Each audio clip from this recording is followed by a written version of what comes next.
Baboon. I don't know what got you here, but thanks for pressing play on this broadcast, since the message I have today probably pertains to you too. These next 7 or so minutes are for artists and innovators, parents and spouses, educators and school leaders, from entrepreneurs to students of history to many more of y'all, including athletes. See, I don't know what got you here, but it got you here, so let me just talk to you like I'm talking to myself, as if we are one, as if we have won before and we'll be winning again.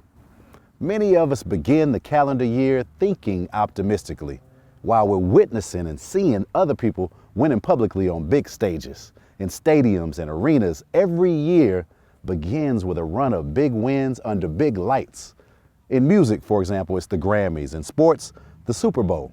We've all experienced victory before, at least small wins, but probably bigger ones too, right? But what's the difference between our last win and our next win? Well, what got you here? The difference between a great achievement and a winning streak, or between a championship and a dynasty, is remembering What got you here? I'll illustrate it clearly and make it plain, but first, let me ask you a question. Have you ever been beat by a yardstick? How would it feel? I'm not sure how those questions land on you, but what if it wasn't you, but maybe a huge group of folks way bigger and stronger than you getting beat by a yardstick, like the legend of a giant getting killed by a rock from a slingshot? Could a whole team of National Football League champions get beat by a yardstick? Well, that's exactly what happened at Super Bowl 49. It was February 1st, 2015. The Seattle Seahawks were the defending NFL champions. The year before, they'd won 13 out of 16 games and easily beat the Denver Broncos to win the Super Bowl. Now they had a perfect chance to win it all again, back to back, this time against the New England Patriots. With 1 minute left in the game, their running back had just run the ball 4 yards to the 1 yard line. And this was far from an ordinary running back. This was Seattle Seahawks all-star Marshawn Lynch, also known as Beast Mode. He may be best known for what he said over and over at the Super Bowl press conference that day. I'm just here so I won't get fined. I'm just here so I won't get fined. But there's a lot more we need to remember. No running back was more dominant than Beast Mode was in the first 5 seasons of that decade: 2010, 2011, 2012, 2013, 2014. He was one of a handful of running backs, averaging 1,200 yards a season running the ball that decade. He was the only one of them in the Super Bowl, and twice in a row, back to back. Beast Mode was the only person who ran for more than 60 touchdowns in those 5 years. And in each of the back-to-back seasons that the Seahawks went to the Super Bowl, he had the most rushing touchdowns in the NFL as well. So, according to mathematics, science, and common sense, on February 1st, 2015, when he and the Seahawks played in the Super Bowl for the second straight time, Beast Mode was, first of all, the most likely person in the whole NFL to run the ball forward more than 1 yard, and the most likely person to run a touchdown to win the Super Bowl.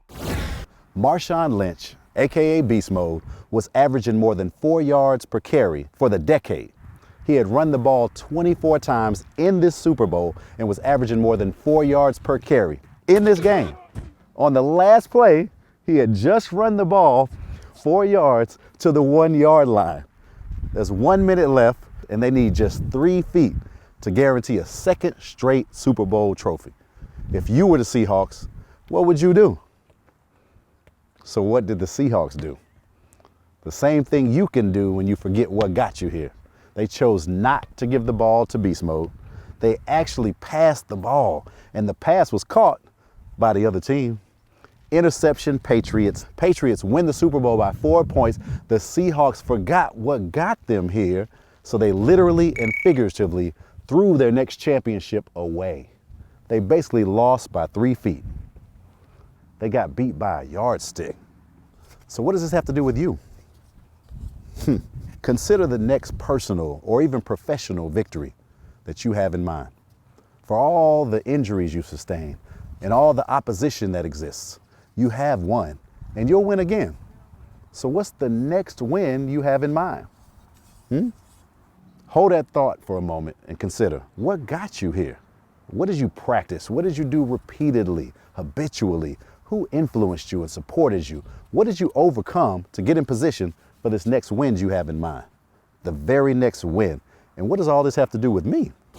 See, I believe in taking all of my heritage, experience, context, conditioning, continuity, talent, discipline, and momentum forward with gratitude to help me remember what got me here. And it's been working. So, artists and innovators, what got you here?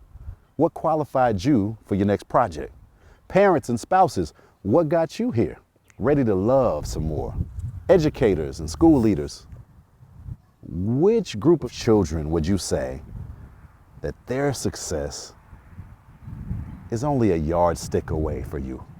Entrepreneurs, what's been most effective so far? And then what can you also tighten up? And then students of history, what's worked before that we can still apply to make this wretched world a little better today?